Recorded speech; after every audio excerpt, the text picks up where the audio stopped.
Wow, well, we've only got the England feeder team manager and the superstar, that is Ramon Ansing, on a call at the same time. Evening, gents. Hi Steve, how are you? All good, all good. Hi Steve, hi Ramon. I can hear you both as well, so that's good. Now, I'll just give you an heads up. I am recording this just in case it's any good. I might just stick it on Facebook. I might even add a picture or two if it goes well, but we'll just see how it goes, all right? So, first of all, the official rankings have come out, World Championship rankings. England, Dean, being the England team manager, fantastic. England are ranked number one in the world again. And Ramon, individually, ranked number one as well. Absolutely fantastic, boys. I'll start with you, Dean. Let's be honest, the camp, they must be absolutely buzzing with this. Yeah, honestly, Steve, you can't believe how much it means to us all. It's the dedication, and as Ramon alluded to, the effort that you have to put in and to be rewarded with the number one spot in the world is just something that you can't believe. It's what dreams are made of, So, yeah, we have been number one before, but in all honesty, Steve, there wasn't as many competing teams back then. Now there is so many teams that can compete. So to get back to the number one spot in the company that fish now is unbelievable. And like I say, we've been waiting for a long time because it was going to be quite close whether we got it back.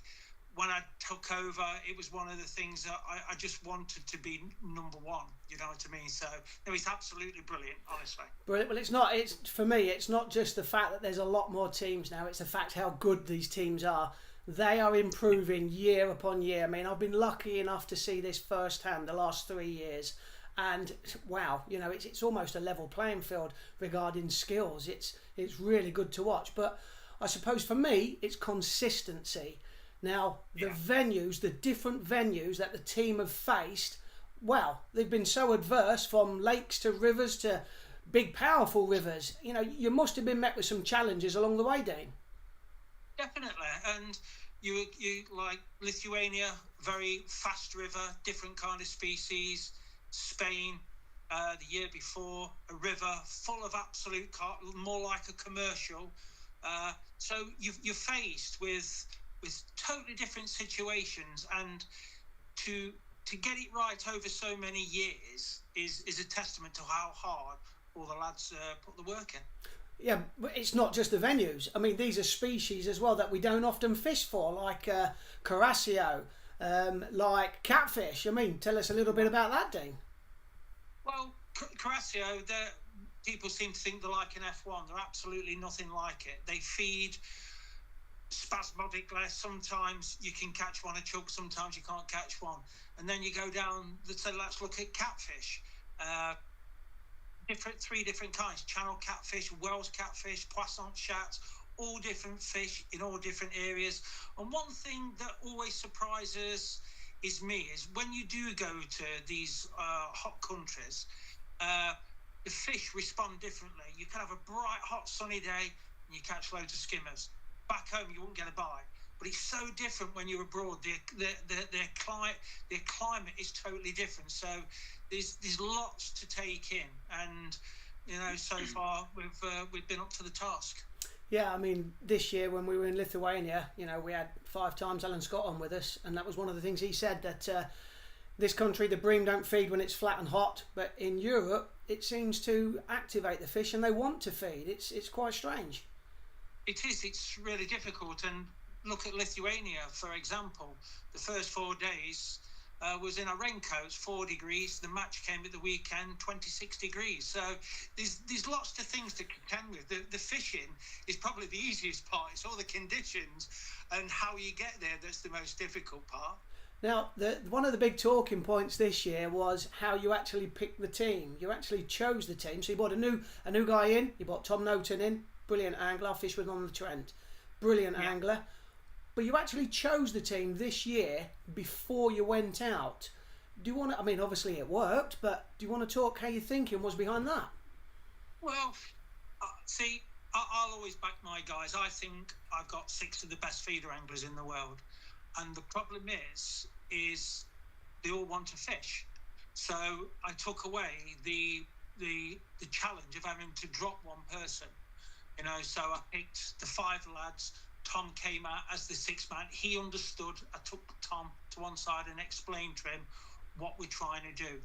And I think it just gives you the value that you can concentrate on the fishing rather than trying to get in the team. Everybody wants to fish for their country, Steve. So yeah.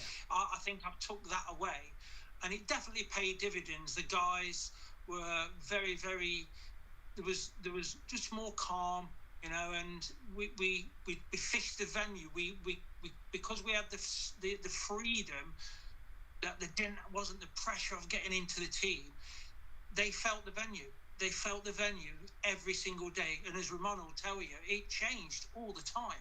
And when you've got no pressure to get in a team, you can feel the venue. You can feel its moods and it changes. And everything, to be fair, it isn't very often it happens. Everything just fell into place. So it might be different next year, but you don't know. But it certainly worked this year. No, fantastic. And Ramon, of course, I'm not missing you out. Of course I'm not. So you are ranked individual #1 in the world. How does that feel? Fantastic. Steve, it's a very great feeling. There's such an impressive list of anglers on that ranking. So yeah, the feeling that gift to be ranked #1 after all those years competing is brilliant. And in this year's events, obviously Felix Schuermann was world champion, but again you made the podium individually and finished 3rd. Yeah, I was 3rd this year and 3rd last year. Last year as well. So yeah, with those two really consistent results, I made it to the ranked #1 spot this year. So yeah, absolutely really pleased with that, as you can imagine. And as Dean said, there are so many more and more teams competing now, and so many great anglers from all those countries. So yeah, it's a very special feeling, that's for sure. There's certainly some quality there. I mean, you're only 33, which may surprise a few people because you've won so much already. Is this the first time you've been ranked #1? Yeah, of course. It's first time, and I won a few things in the feeder and a few things in the float as well. So I did well in the ranking the last couple of years for both disciplines. But it's the first time I'll be on that first spot in the feeder. So obviously, again, consistency plays a big part in an individual ranking to get #1. Is there a venue you prefer? Do you prefer the canals? Do you find the big rivers easy, or are you just at home in the whole event? Honestly, I prefer to catch fish, and so do we all. So do we all. Yeah. So and for those kind of events, I prefer a big water system because they are more used. They get on with the pressure that a week's training and a competition weekend brings with it. So, and you never know how such venues are going to do at the end of the week. So I prefer a big water system, and whenever is that a big canal, a lake, or a river like Lithuania is for me, doesn't matter. Something similar basically to what you're used to back in the Netherlands, I'm guessing. Yeah, because our water systems are very open, so we have during the year a lot of different types of fishing on the same venue because it changes all the times, and the fishing reacts different, and as Dean said, conditions makes a massive difference into that. Usually bream are not feeding really well in Holland as well when it's very bright and sunny, but the farther you go to Eastern Europe, the better the fish seem to react to the heat, which is totally opposite from what we have over here. Well, from an individual point of view as well, Dean, let's not forget, we've got 3 anglers in the top 10 as well. Yeah, that just goes to show, Steve, that as a team, we're on the up, so obviously it'd be nice to be. We always think is the England team. The team comes first. Anything else is a bonus. But generally, if you get the team tactics right, the individuals will follow, and then they go up the list. But it's so nice to have three of your anglers in the top 10 as well. It means that we're doing something right, you know. Well, next year, Ostellato, Italy. Do you know the venue? I know it's earlier this year. It's in April. Are you quietly confident? Well, we was there in 2018, and we ended up with a bronze medal. And there's a certain guy that I'm looking at now. His team beat us by 1 point for the silver. So hopefully we can turn that around this year. But it's a totally different time of the year. It's middle of April, so probably want a bit of warm weather going there. But who knows whether it's 1 fish or 100 fish. When you're fishing for your country, you just try and get on with it.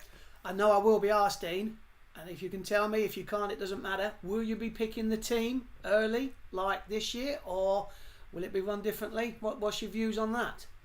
I don't see the reason to change a winning formula. So, yes, I will be picking the team before we go out. I'm not sure who the sixth man is going to be yet, but the 5 that fished this year that got us to the gold medal, they will definitely be fishing, unless something silly happens, which I doubt so. But yeah, I don't want to break a winning formula at this moment in time. Ramon, Ostellato, obviously you know the venue. Quietly confident, or? Yeah, as Dean said, we've been there and we've done really well. The venue, how it fished in 2018, suited us really well, which was bream skimmer fishing and odd areas where you had to catch small fish, but it was mainly dominated by bream, so that was good for us. But really looking forward to that. I think in April it will be different type of year. Fish is coming just out of the winter and into spawning mode, so yeah, it will be interesting to see how they will be feeding in that time of year. Well, I promised I wouldn't keep you too long, guys.